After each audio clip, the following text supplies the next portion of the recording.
Bonjour à tous et bienvenue sur le réseau Canal 9. Alors aujourd'hui ça va être une vidéo de démonstration au niveau de l'efficacité, de la flexibilité, de la résilience du réseau Canal 9 sur lequel je réfléchis depuis pas mal de temps et j'en suis arrivé à quelques conclusions et aujourd'hui j'aimerais vous les présenter et vous montrer toute son efficacité. Donc on va voir différents types de communication, la logique qu'il faut avoir au niveau du fonctionnement du réseau par rapport au cloisonnement des différents systèmes, notamment de relais. Donc on va voir que c'est à la fois un système ouvert à toutes les communications qui permet aussi bien de communiquer en local, de poste à poste sur de la courte distance, notamment par exemple pour des citoyens qui ont besoin de garder le contact au niveau de leur quartier, de leur ville, peut-être par rapport à, je sais pas moi, des inondations, des incendies, n'importe quoi, mais également sur de la grande surface, sur des grandes zones, notamment via les systèmes de relais qu'on va pouvoir potentiellement mettre en place et qui vont vraiment pouvoir nous permettre d'étendre vraiment considérablement nos communications radio. Donc on va voir un petit peu toutes les configurations qui peuvent être possibles avec ce réseau. Donc je rappelle que c'est une fréquence publique sur les talkie-walkie PMR 446 qu'on va pouvoir potentiellement reprogrammer sur nos appareils UHF. Moi, par exemple, j'ai un petit Motorola professionnel que j'ai reprogrammé en 0,5 watts sur les canaux PMR 446 qui est justement configuré pour l'usage du canal 9. Donc j'ai fait une vidéo dédiée sur qu'est-ce qu'il faut programmer au niveau des mémoires pour utiliser correctement le canal 9. Donc allez les voir avant de regarder cette vidéo. Pareil au niveau des relais perroquets, allez voir la vidéo d'explication et de tutoriel. Et puis on va attaquer de suite le vif du sujet. Donc tout d'abord, le but principal est, on va dire, ce qui va représenter plus de 90% des communications sur le réseau Canal 9, ça va être les communications simplex, de poste à poste, c'est-à-dire tout simplement deux portatifs qui vont être à portée d'antenne l'un de l'autre et qui vont pouvoir communiquer sur la même fréquence. Pour vous donner une petite idée, moi en ce moment il y a plusieurs personnes qui sont sur le Canal 9 dans mon secteur. Je sais qu'il y en a un dans la même ville que moi, qui est équipé d'un simple talkie-walkie, et avant-hier je suis allé lancer quelques appels en campagne, et j'ai contacté une autre personne qui pareil est pas très loin de chez moi. Donc en fait vous voyez que même en local, sur une fréquence, avec de simples petits talkies, on peut déjà faire quelques kilomètres, et nous permettre de rester informés, de voilà, tout simplement garder un lien entre nous, et de aussi également potentiellement monter peut-être des projets en commun. En tout cas, nous, c'est ce qu'on fait dans le 34. Il y a de plus en plus de gens qui m'aident à monter un petit peu ce réseau, donc c'est vraiment, vraiment chouette et ça permet de créer pareil de la cohésion et des initiatives. Donc, les communications simplex, on va se régler tout simplement sur la fréquence canal 9, donc 446 10625, sans aucun filtre ni en émission ni en réception. Donc, ce qu'on appelle les sous-canaux, c'est sur les radios un peu plus évoluées, ce que l'on va retrouver sous l'appellation des filtres, des filtres CT CSS. Donc, hop, ça va être ce réglage-là. Donc, vous en avez 4 que je vous avais déjà indiqué, qui correspondent aux 4 premiers sous-canaux de la norme PMR 446, puisque l'idée c'est de rester standard. Donc le sous-canal 1 correspond au 67.0, sous-canal 2 71.9, sous-canal 3 74.4 et sous-canal 4 77.0.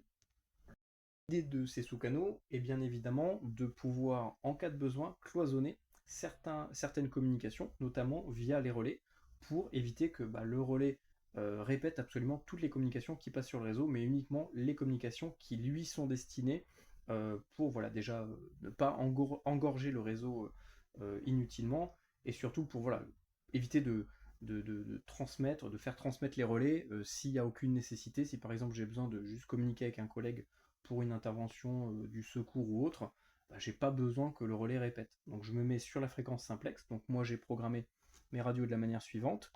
Mémoire 1, c'est le canal 9 avec le sous-canal 1 uniquement en émission. Le 2, le 9 avec le sous-canal 2 uniquement en émission. Le 3, canal 9 uniquement, le sous-canal 3 en émission. La mémoire 4, pareil, canal 9, sous-canal 4 uniquement en émission. Pourquoi? Parce que ça me permet quand même si je me mets en mode relais, avec les CT CSS, ça me permet de rester à l'écoute d'absolument toutes les communications de mon secteur. Donc imaginons, Cette radio-là, elle est sur le canal 5 qui correspond donc, la mémoire 5, pardon, qui correspond donc au canal 9 sans aucun filtre, ni en émission ni en réception, donc c'est juste vraiment pour du simplex. Et bien que je sois, hop, on va faire le test, que je sois sur la mémoire 1, 2, 3 ou 4, ou même 5, et bien je vais pouvoir entendre la communication qui passe sur le réseau. Donc ça permet de vraiment rester toujours ouvert à tout type de communication. Donc si on est en mode relais, on peut écouter les autres relais et les communications simplex. Si on est en mode simplex, on peut écouter les communications en simplex plus les communications de tous les relais. Et comme ça permet de toujours être à l'écoute et ne louper aucune communication et également savoir si le réseau, la fréquence est déjà utilisée ou pas. Si elle est utilisée, on laisse les communications s'effectuer. Une fois que c'est terminé, on peut entamer nos communications. Donc ensuite, l'autre possibilité pour communiquer entre citoyens, c'est tout simplement l'application. Donc l'application Zello, hop, juste là. Donc vous pouvez la télécharger gratuitement sur le Play Store, hein. Il n'y a aucun souci. Donc vous ajoutez le canal 9 qui s'appelle le canal 9FR. Voilà, vous allez dans, hop, ici, canaux, vous faites ajouter. Ici, vous tapez trouver un canal, vous tapez canal 9FR, et il est là. Hop, moi je l'ai déjà ajouté, donc il n'y a pas besoin de recliquer, mais ici vous allez avoir une petite fenêtre vous indiquant ajouter. Une fois que c'est fait, eh ben, vous serez tout simplement sur ce canal-là. Et toutes les personnes qui seront également sur l'application pourront vous entendre. Donc là, vous voyez que ça passe également sur les ondes parce que pour la démonstration, j'ai installé un petit relais qui passe par Internet, qui passe par Zello, plus les ondes radio, et qui rediffuse. Donc ce relais-là, si je ne me trompe pas, il est sur le sous-canal 2. Voilà. Donc le perroquet qui est là, il est sur le sous-canal 4. Le relais qui passe par Zello est sur le sous-canal 2. Et donc vous voyez que si je me mets en simplex et que je communique de poste à poste, sur Zello, je ne reçois rien. Et le relais perroquet, lui, ne répète rien, donc ça veut dire qu'il ne reçoit pas non plus la communication. Si je veux passer par le mode perroquet, je me règle sur le sous-canal 4 qui correspond à ce relais-là. Donc lui, il est configuré en émission et en réception avec le filtre 77.0, donc le sous-canal 4. À ce moment-là, je vais pouvoir le déclencher.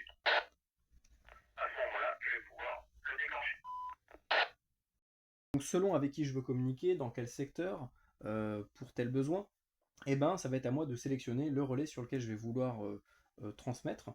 Mais ça me permet toujours de rester ouvert à toutes les communications. Si par exemple j'ai besoin de communiquer avec un collègue qui est sur Zello, je vais me mettre donc sur le sous-canal 2, donc ça correspond au relais qui est branché au Zello.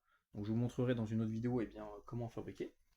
Donc là si je transmets ici, on m'entend en simplex et par Zello. Vous voyez que là, hop, ça passe en vert et on a entendu la communication. On peut aller dans l'historique. On voit que c'est relais PESNAS 34 qui communique. On peut écouter. Donc si la personne sur Zello a besoin de me répondre, elle a juste à reprendre le micro. Test, test, test. Et on m'entend à la fois sur l'application, donc sur les autres appareils, et sur la radio. Donc bien sûr, il faut être à portée d'antenne du relais. Voilà, donc vous voyez que ça permet comme ça de cloisonner toutes les communications. Et lorsque le relais de Zello communique sur le canal 9, vous voyez que par exemple le relais perroquet, lui, ne reçoit pas la communication. Donc ça évite comme ça d'avoir des perturbations, des relais qui répètent d'autres communications d'autres relais, et là c'est le bordel. Et on s'entend plus et c'est compliqué de gérer ça. Donc d'où l'avantage, d'où l'intérêt de cloisonner les différents réseaux. Donc réseau Zello, réseau perroquet. Donc vous pouvez répartir les relais selon les secteurs, selon les zones à couvrir.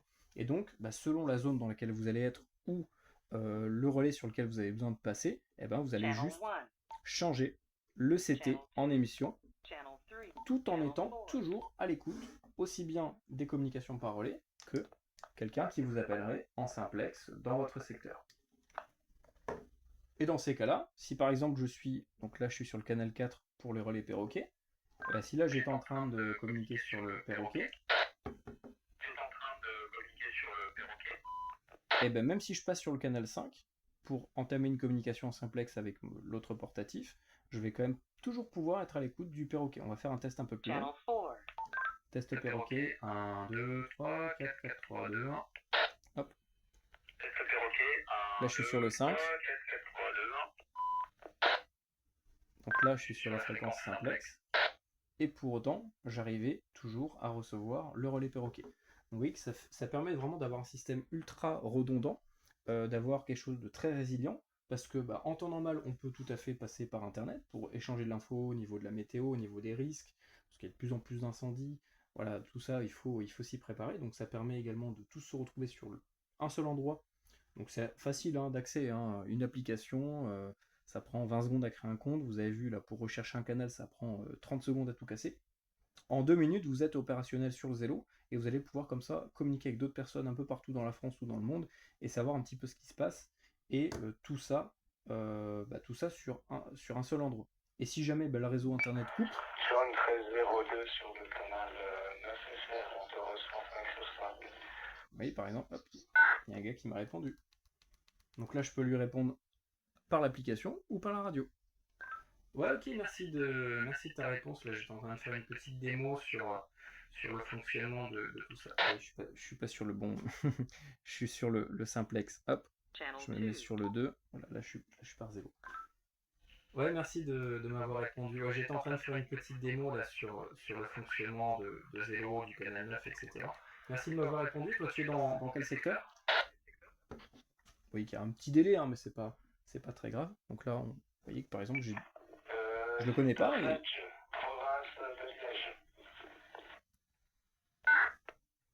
Ouais, ok, bien reçu pour la Provence ici, et donc l'Occitanie, le département 34. Là, je passe par un petit portatif Motorola. Comment tu me reçois? Donc là, j'ai le retour.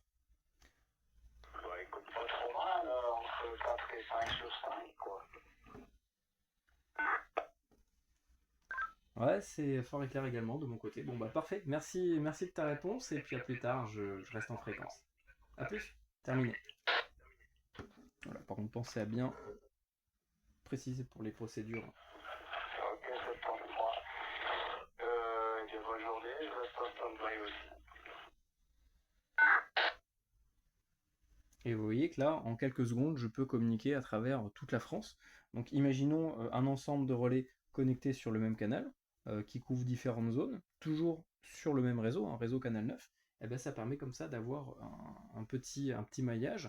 Et puis voilà, comme je commençais à vous le dire tout à l'heure, donc ce qui est bien, c'est que en temps normal, on peut passer par Internet. S'il n'y a plus d'Internet, c'est pas grave, on peut se rabattre potentiellement sur un relais perroquet qu'on aura déployé temporairement sur un point haut, ou alors des fois, si vraiment c'est la grosse catastrophe, certaines mairies sont déjà équipées d'antennes VHF-UHF pour leur réseau. Donc imaginons si leur système est HS, on va peut-être potentiellement pouvoir se connecter dessus pour mettre un système temporaire de communication.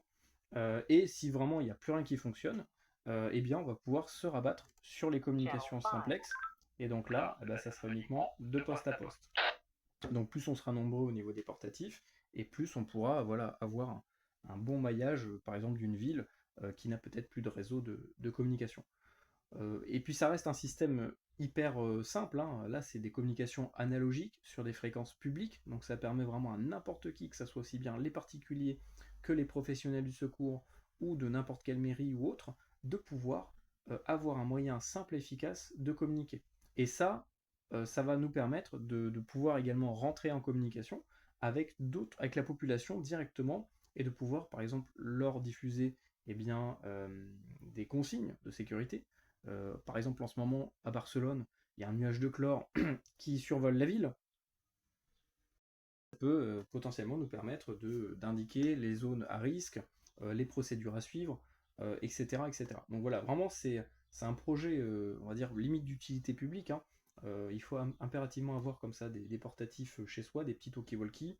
Vérifiez bien que les radios puissent monter sur les 16 canaux, parce que certaines radios, c'est surtout les anciennes aujourd'hui, elles sont toutes 16 canaux, donc il n'y a plus de soucis. Mais vérifiez bien que votre radio vous permette de monter sur le canal 9.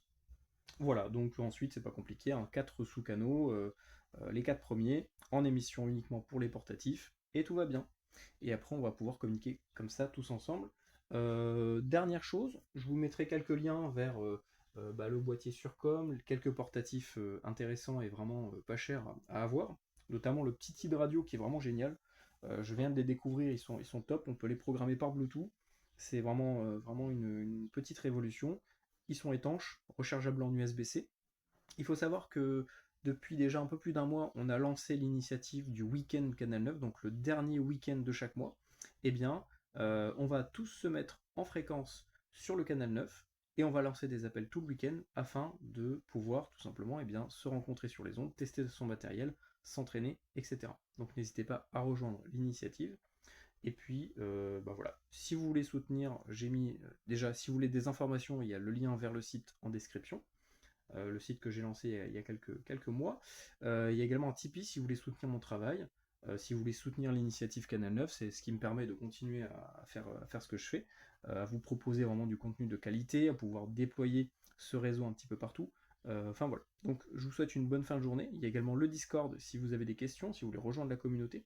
Et je vous dis à très bientôt. Salut!